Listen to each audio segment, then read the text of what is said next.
Modern Love, the podcast, is supported by... Produced by the iLab at WBUR, Boston.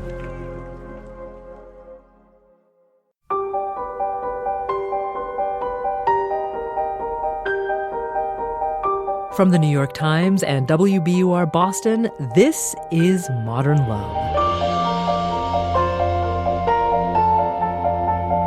Stories of love, loss, and redemption.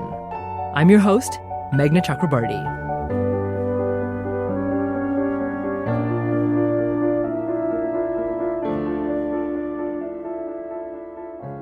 Andrew Rannells has been nominated for 2 Tony Awards. He starred as Elijah on HBO's Girls, and you can see him now in Black Monday on Showtime. But in the early 2000s, before any of that happened, he was just like a lot of 20-somethings, trying to make his career happen and dreaming about his perfect boyfriend. Here's Andrew reading his own essay, The Tallest Man I Ever Loved. My therapist believed that if you wanted to manifest something in your life, you needed to focus your energy on that thing. I decided to apply this to my search for love, so I made a list only a 22-year-old could make. I wanted the man of my dreams to be 1. Taller than me. I'm 6'2", so it's a big ask. 2. Dark-haired. 3. Fit, kind, and funny, but not too funny because that was my job. 4. Social, but not too social. I didn't want to compete for attention. 5. Creative. Later that day, I was on my way to the laundromat when I saw Todd. We had acted together in a Westchester Broadway dinner theater production of Grease. He was Danny Zuko, I was Duty. He looked even more beautiful than I remembered. Except for being 12 years older and straight, he was exactly what I wanted. He was even 2 inches taller than I was. I just moved into the building next door, he said. I tried not to swallow my tongue. Todd said he'd heard about my father dying and felt terrible about not calling. I knew he had gotten a divorce, yet I hadn't called either. In trying to comfort him about not comforting me, I actually said, "Oh, it's okay," about my own dead father. I was really nailing this interaction. "You want to have dinner and catch up?" he said. Yes. I practically floated to the laundromat. I knew this wasn't a date, but I was still excited. We picked a Greek place and ordered gyros and beer. I didn't drink beer, but beer seemed appropriate for my non-date date with this straight guy. We talked about my father's funeral, and I really opened up to him. Maybe because it wasn't a date. "It's been a crazy couple of months," he said. "After my divorce, I really had to think about what had gone wrong with my marriage." I zoned out for most of Todd's speech because I was watching his lips move and his pecs jump, but I became laser-focused when he said, "I realized I'm gay. So I wanted to tell you that, Andrew. I'm gay." You know those moments when time stands still? Like when you drive off a cliff or see your baby for the first time, neither of which I've experienced, but you know what I mean. That's what this felt like. Eventually, I said something supportive about being honored that he chose to tell me. Then we moved on. I knew from my own coming out that it didn't mean you wanted to belabor it, so I followed Todd's lead, and the rest of dinner was professional chit-chat. We walked to our apartments, hugged awkwardly, and then I went inside in a daze of anxiety and lust. And then I wondered, did I just blow it? Had we actually been on a date? The only thing to do was go back and ask. Moments later, facing a shirtless Todd in his doorway, I said, "Were we just on a date?" He smiled. "Get in here." I did as told, and we proceeded to have the greatest sex I'd ever had in my life. I fell asleep in his arms and woke up that way. It was the first time I had slept through the night since my father died. Todd made me feel safe, and I made him feel safe. He was just out of the closet, and here he had a man, albeit a young man, who was mad for him. It must have felt like he was dating a puppy. That night began what I considered to be my first adult relationship. The intensity of my attraction also created an insecurity and mania in me that nearly destroyed us several times. I was both Sid and Nancy in the way I needed him and hated him for it. It wasn't healthy, but it was exciting. And what did I know about relationships? All I had heard was they were a lot of work. And we were definitely working. Shortly after Todd and I started dating, we were both given auditions for the new Broadway production of Hairspray. The show had already been cast, but at the last minute they needed a new men's chorus member. Although I loved Todd, I was out for blood at that audition, and I killed it. Todd did too, because we both got down to the final four. We left in silence, imagining the launch of our new Broadway careers at the other's expense. 2 hours later, we got our rejection calls. Todd was disappointed, but I was devastated. I was cheesy, white, and could pony my butt off. If I couldn't land this job, how did I belong in this business? I didn't belong in it, apparently. So, I quit. I had been paying my bills with a day job, bland, pseudo-artistic work directing cartoons. Todd and I created a comfortable routine, going to farmers markets and flea markets, basically any kind of market, just to pass the time. There were weekend trips upstate and home repair projects. The first time we broke up, we were on a cruise with another gay couple. We got into an argument because he made me feel stupid for ordering Riesling at dinner. This spiraled into a larger conversation about me feeling controlled and Todd feeling that I ignored him when we were out with friends. The doors to the balcony were open and we could hear mariachis playing covers of pop songs. Our relationship ended during La Bamba, when Todd shouted, "I don't want to do this anymore," just as the final note played. This was midway through the cruise, with 3 more ports to go. We barely spoke. Back home, though, we soon returned to our work and market-going and daily sex. And in this way, years passed. Until one day, while completing yet another mindless but stressful office task, I thought, I can't do this anymore. I had to give acting one last shot. I managed to get a few minor jobs.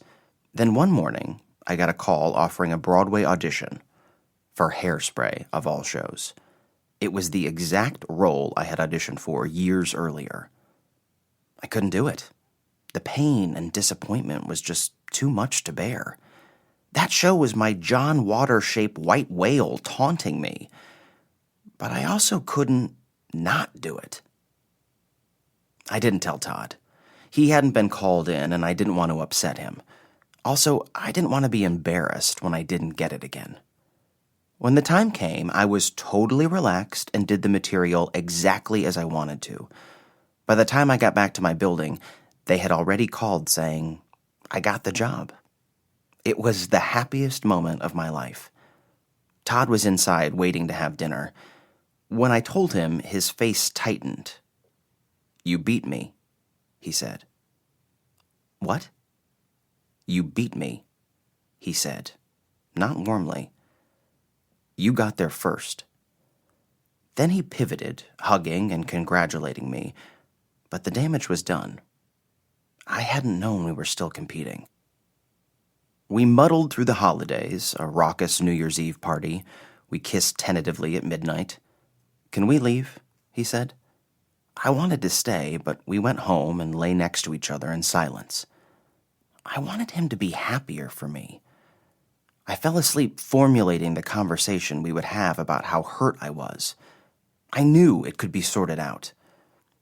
When I woke up, Todd was gone. On my phone was a voicemail message. "Andrew, I can't do this. You are clearly on your way to someplace else, someplace without me. I'm happy for you, but that was my dream too.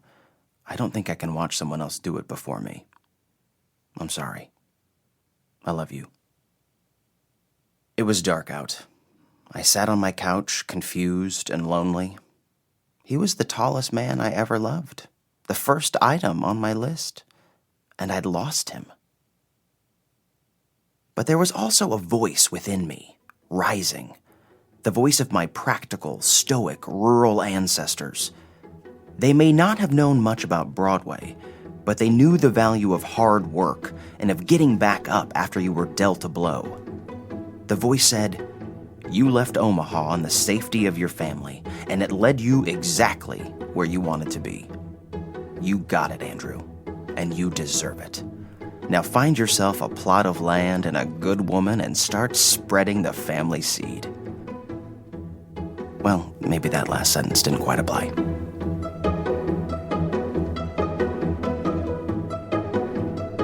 That's Andrew Rannells reading his own essay, The Tallest Man I Ever Loved.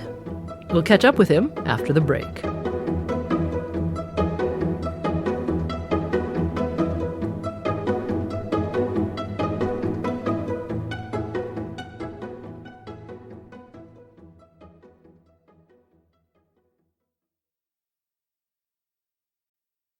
This is the second essay that Andrew Rannells has written for the Modern Love column and performed for the podcast. And after he recorded this essay, Andrew stayed in the studio to chat. He started by telling us more about the end of his relationship with Todd. That was not the end of his career or anything, but it was definitely, it was time for us to break up. At the time, thinking about it, I hated that it came in the form of some sort of professional win on my part. But I think it was a symptom of a lot of larger issues that we were both having. And, please, I was 22 when we started dating. And as I said, I was his first serious gay relationship. So those are usually not the ones that stick forever,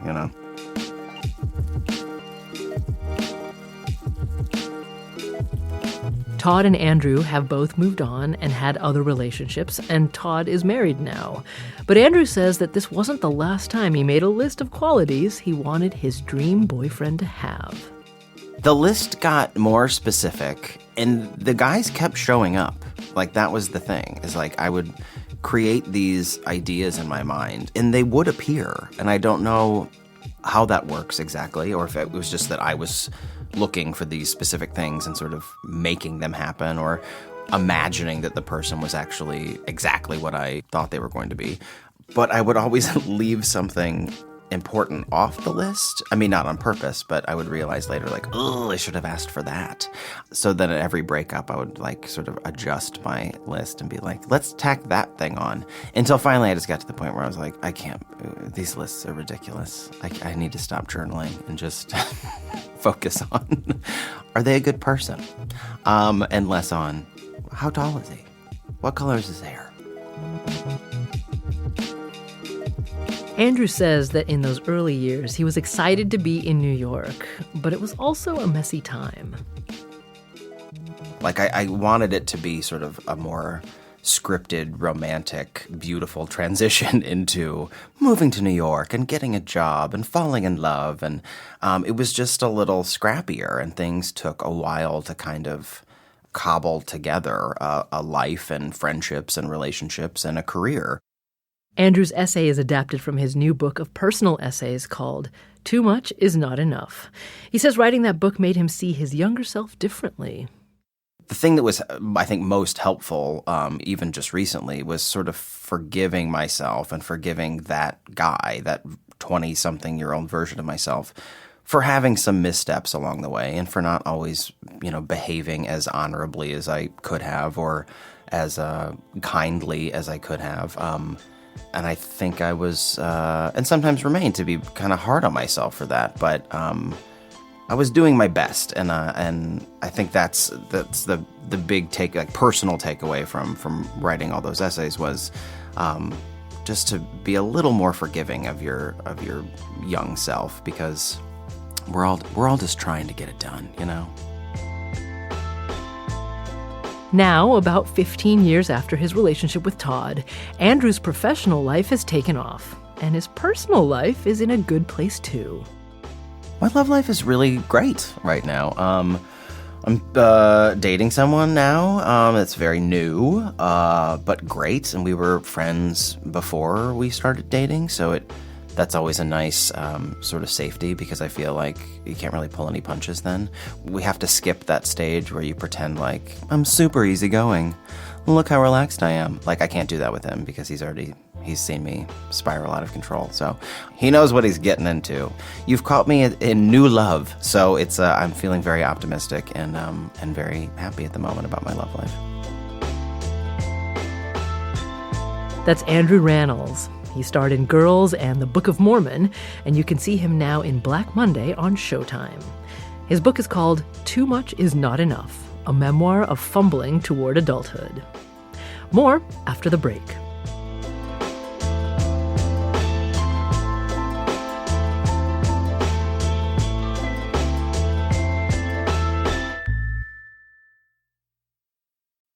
Here's Daniel Jones, editor of the Modern Love column for the New York Times.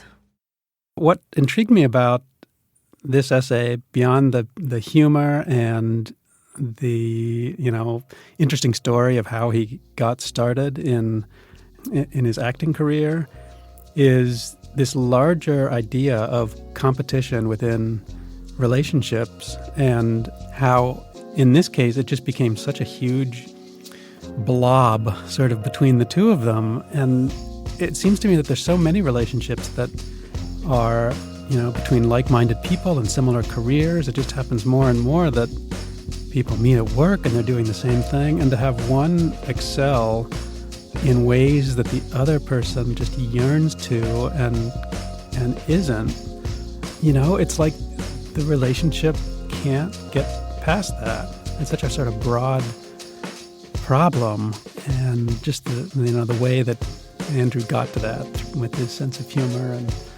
was just sort of a delightful read.